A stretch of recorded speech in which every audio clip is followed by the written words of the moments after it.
تم کروڑوں دولتیں لگا دو، یہ دن دوبارہ کبھی نہیں آئے گا تمہاری زندگی میں، کیا قیامت تک واپس نہیں آنا ہے اس دن کو. دنیا چل پڑی ہے، پیچھے کی طرف کبھی نہیں آئے گی. اللہ کا قانون ہے، یہ جو وقت گزر رہا ہے ہمارا دوبارہ ہماری زندگی میں کبھی نہیں آنا ہے. لیکن کتنے مزے سے، کتنے ٹھاٹ باٹ سے نوجوان، ہاتھ میں کچھ نہیں، آس پاس کچھ نہیں، عمل بھی کچھ نہیں، ایسے بے فکرے ہو کر کے زندگی گزارتے ہیں. تو سوچنا پڑتا ہے جس امت کو پوری دنیا آگ میں جھلسا چکی ہو، پوری دنیا اس امت کو اپنے نشانے پر رکھی ہو، اس امت کا غیور نوجوان رات بھر گیم کھیلتے ہوئے گزارتا ہے، اسے کسی چیز کا احساس نہیں. مجھے بتاؤ کیا ہماری کیفیتیں ایسی نہیں ہو گئی ہیں جیسے برائلر چکن ہوتے ہیں، فارم مرغیاں ہوتی ہیں، ان مرغیوں میں سے قصاب کسی کو بھی پکڑتا ہے، کاٹتا ہے، دوسری مرغیاں تو چرنے میں مصروف رہتی ہیں، کوئی آواز نہیں ان کی. ایک مرغی کٹی، دوسری مرغی کٹی، وہ کٹتی چلی جاتی ہیں، باقی مرغیوں کو کسی چیز کا احساس نہیں. کیا یہ زندگی گزارنے کے ایسے طریقے نہیں ہو گئے؟ آج ہمیں روز اٹھنے کے بعد ایک نیوز پہنچائی جاتی ہے کہ تمہیں کاٹا گیا، تمہیں مارا گیا. نہ جانے ہم کتنی مسجدوں کے مینار گرتے ہوئے دیکھ رہے ہیں، کتنے اولیاء کاملین کے مزارات کو جلا کر خاک کرتے ہوئے دکھائے جا رہے ہیں. اور ہمارے امت کے ساتھ یہ نہیں، بانی اسلام کی عزت کے ساتھ مذاق، یہ روزانہ نہیں چل رہا ہے. یہ تمام حالات کے بعد اب مجھے فکر اس بات کی ہوتی ہے، میاں جب ہمارے گھر میں جنازہ رکھا ہوتا ہے تو ہم کھانا تک نہیں بناتے چولہے پر گھر کے اندر، اور جب امت پر ایسے حالات گزر رہے ہوں تو کیا اس نوجوان کو یہ زیب دیتا ہے کہ وہ عیاشی میں رات گزارے؟ کیا اسے یہ زیب دیتا ہے کہ وہ نکڑ پر بیٹھ کر پوری رات کو تباہی کے اڈے پر گزارے؟ تمہارے ہاتھ میں تاش کے پتے، تمہارے ہاتھ میں شراب کی بوتلیں کیسے آ گئیں؟ یہ امت وہ ہے، تمہیں میں بتاؤں، جنگ تبوک ایک جنگ ایسی ہے حضور پاک صلی اللہ تعالیٰ علیہ وسلم کی زندگی پاک میں 900 کلومیٹر کا فاصلہ ہے مدینہ طیبہ سے. ہوا یہ تھا کہ ایک صحابی رسول حضور صلی اللہ تعالیٰ علیہ وسلم کے قاصد بن کر جا رہے تھے، اور بیچ راستے میں ایک عیسائی بادشاہ کے گنڈوں نے اس صحابی رسول کو گرفتار کیا اور ان کو ٹکڑے ٹکڑے کر قتل کر دیا. موب لنچنگ اس زمانے میں بھی ہو رہی ہوتی ہے. یہ خبر جیسے ہی مدینہ طیبہ پہنچی، وہ لوگ ایسے نہیں تھے کہ انا للہ پڑھ کر خاموش ہو جاتے ہیں. صحابہ کرام کا جم غفیر مدینے میں جمع ہوا. عرض کیا یا رسول اللہ صلی اللہ علیہ وسلم، آپ کا حکم کیا ہے؟ نبی کریم صلی اللہ تعالیٰ علیہ وسلم نے صحابہ کرام کو بھیجا. اس میں سپہ سالار کی تعداد کئی صحابہ کی تھی، اور جب یہ لشکر جرار مدینہ طیبہ سے نکلا 900 کلومیٹر دور چل کر کے گئے، اور وہاں جا کر کے جن لوگوں نے حضور کے ایک غلام پر ہاتھ اٹھایا تھا ان کے بخیے کھڑا کر دیے، اور ان کو الٹ پلٹ کر کے آئے اور لوگوں کو یہ میسج دیا تھا کبھی حضور کے غلاموں کی طرف چھیڑ خانی نہ کرنا ورنہ پورا مدینہ باہر آ جائے گا. یہ یونٹی، یہ اتحاد، ان کے اندر یہ احساس میرے آقا صلی اللہ تعالیٰ علیہ وسلم نے پیدا کر رکھا تھا کہ کل مؤمن جسد واحد. حضور صلی اللہ تعالیٰ علیہ وسلم نے فرمایا کہ پورا جتنے مومن ہیں وہ سب ایک جسم کی طرح ہیں، ایک جسم کی طرح ہے. اذا اشتکى عضو تداعى له سائر الجسد بالسحر والحمى، جیسے ایک پارٹ کو اگر درد ہوتا ہے تو پورے جسم میں بخار آتا ہے. مومنوں کی کیفیت یہ ہونی چاہیے، لیکن احساس دھیرے دھیرے ختم ہوتا چلا گیا. آج ہماری پستی کا ایک سبب یہ بھی بتایا جاتا ہے، جس کو شاعر نے کہا تھا قوت فکر و عمل پہلے فنا ہوتی ہے جب کسی قوم کی شوکت پہ زوال آتا ہے.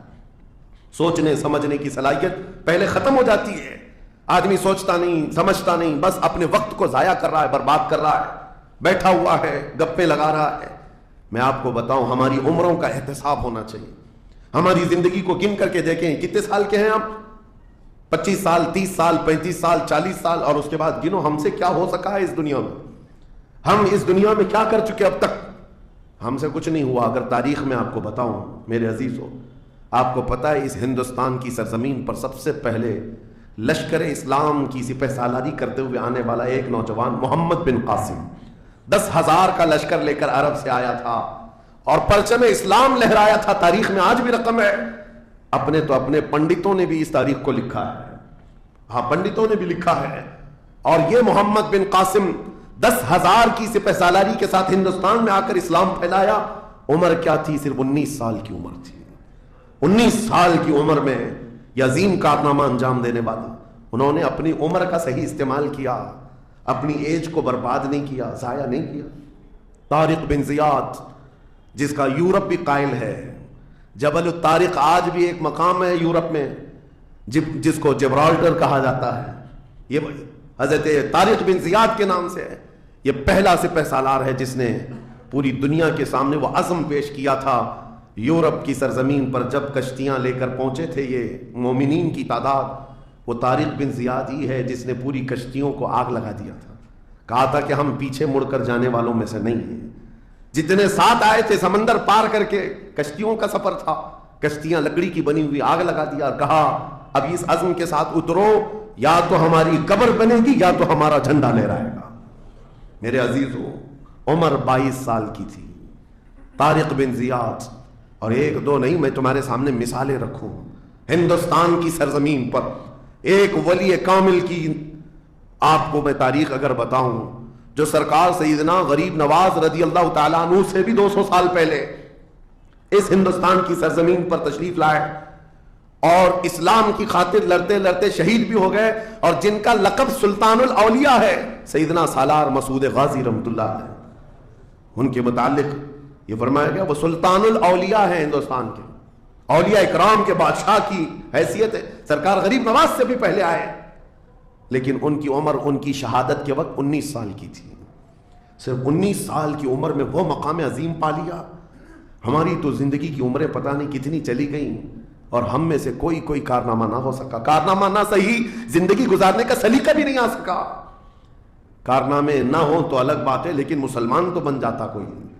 عزیزان گرامی وقار، میں آپ کو ایک بات بتا دوں، جو زندگی ملی ہے کچھ ایسا کر جاؤ کہ تمہاری تاریخ رقم ہو جائے، ورنہ قبرستان جا کر کے دیکھنا، وہاں تو لکھے ہوئے کتبے بھی مٹ گئے، قبروں میں کون سویا ہے ان کو بھی لوگ فراموش کر چکے، بھول گئے، سب بھول گئے۔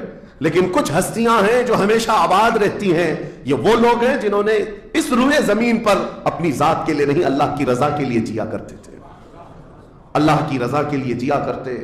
آج میں یہ بات کہنا چاہتا ہوں نوجوانوں سے، تمہیں پتہ ہے ممبئی کی سرزمین پر لاکھوں نوجوانوں کی تعداد ہے، میں جانتا ہوں، لیکن ان میں سے کوئی انقلابی نوجوان ہو، کوئی دین کی طرف بڑھنے والا، حساس دل رکھنے والا کیوں نہیں؟ خاص طور پر آپ کے ان علاقوں میں تو نشہ اتنا عام کر دیا گیا ہے، ہم دور دراز علاقوں سے سنتے ہیں کہ مسلمانوں کی میجورٹی والے علاقے، یہاں نشہ بکتا بھی ہے، کرتے بھی ہیں، رات بھر اسی میں پڑے رہتے ہیں۔ کس نے اس دنیا میں تمہیں ملوث کیا ہے؟ یہ وہ قوم ہے جو قیصر و کسریٰ کو گھٹنے پر لے آئی تھی، یہ وہ قوم ہے جس نے دریائے دجلہ میں گھوڑے دوڑا دیے تھے، یہ وہ قوم ہے جس نے افریقہ کی جنگلوں میں بھی اذانیں دی تھی، یہ وہ قوم ہے جس نے یورپ کے کلیساؤں میں کلمہ توحید کو بلند کیا تھا۔ لیکن آج اسی قوم کی حال یہ ہے کہ دنیا ہر گھڑی ہمارے اعمال کو نشانہ بنا کر کے ہمیں ڈیگریڈ کرتی جا رہی ہے۔ سمجھ جاؤ میرے عزیزو، کب تک اس زندگی کا اس طرح سے چلے گا؟ کیونکہ میرے آقا صلی اللہ تعالیٰ علیہ وسلم کو آج آپ کے سامنے میں یہ بات رکھتا ہوں، حضور اکرم صلی اللہ تعالیٰ علیہ وسلم کو آپ کیا سمجھتے ہیں؟ اپنی قبر انور میں وہ زندہ ہیں؟ ہم تو سنی ہیں، حضور اکرم صلی اللہ تعالیٰ علیہ وسلم اپنی قبر پاک میں زندہ ہیں، لیکن یہ بات بھی سمجھ کے چلو، حضور نے فرمایا ہر جمعرات کو میری پوری امت کے اعمال میرے پاس پیش کیے جاتے ہیں، تم میں سے، ہم میں سے، سب کے اعمال ہر جمعرات کو حضور کے پاس فرشتے سناتے ہیں، فلاں بن فلاں نے ہفتہ بھر یہ کام کیا ہے۔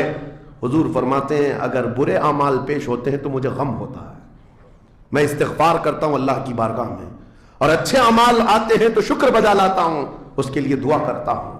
عزیزان گرامی وقار، کبھی پلٹ کر کے زندگی میں دیکھنا کتنے جمعرات ایسی چلی گئی ہوں گی جس میں ہمارے کون سے اعمال فرشتے لے جا کر کے ہمارے گناہوں کی سوا کیا حضور اکرم صلی اللہ تعالیٰ علیہ وسلم کی بارگاہ میں جب ہمارے اعمال یہ کہہ کر سنائے جائیں، آقا آپ کا فلاں امتی بے خبر ہے، نہ نماز پڑھتا ہے، نہ ہی آپ پر درود پڑھتا ہے، نہ ہی وہ کبھی نیکیوں کی طرف آتا ہے، وہ تو گانوں کی دھن پر جی رہا ہے، صبح اٹھتا ہے، شام ہوتی ہے تو اس کو تو فلموں کے نغمے یاد ہیں، آپ کا کوئی قول یاد نہیں۔ بتاؤ میرے آقا صلی اللہ تعالیٰ علیہ وسلم کو فرشتے جب ہمارے متعلق یہ خبر دے رہے ہو، کیا حضور پاک صلی اللہ تعالیٰ علیہ وسلم کو اس بات کا قلق نہیں ہوتا؟ یہ وہ امت ہے جس کے لیے میں رات رات بھر کھڑے ہو کر دعا کرتا تھا، آج یہ ہم کو فراموش کی ہوئی ہے۔ زندگی گزارنے کا مقصد سمجھ جاؤ میرے عزیزوں، اسی لیے میں آپ کو کہتا ہوں کہ زندگی یہ نہیں ہے، حضور تاج الشریعہ رحمۃ اللہ علیہ نے فرمایا زندگی یہ نہیں ہے کسی کی کسی کے لیے، زندگی ہے نبی کی نبی کے لیے۔